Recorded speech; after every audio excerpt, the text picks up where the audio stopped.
And so we also come today in a difficult environment to dream, but I invite you to dream nonetheless. We have built mosques, we have built, Islamic schools, but I think this is the next step that we really need to take as a community. So what is next? Boston Islamic Seminary. Back in 2011, there was a study done of the American Muslim community that found that there were already over 2,100 masajid around the U.S. Since then, alhamdulillah, our community has grown.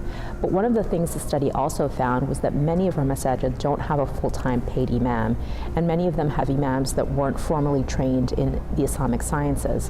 When we think about the future of the American Muslim community, this is really not a recipe for our success.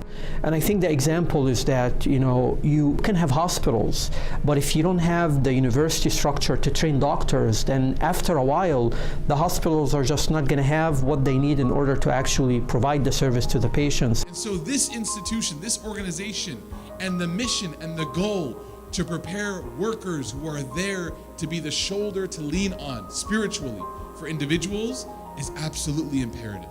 We need our sisters and our brothers to study here in seminaries and in training schools taught by people of this land to the people of this land. And no society will ever flourish Islamically when it is outsourcing its scholarship to another land. The success or failure of our community hinges on our creation of institutions that give a multiplier effect to the best of who we are.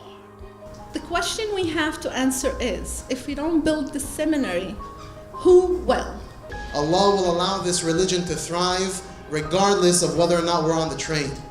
So let's jump on the train, let's do the work that's required so that Allah subhanahu wa ta'ala looks at us as servants who are pleasing to Him.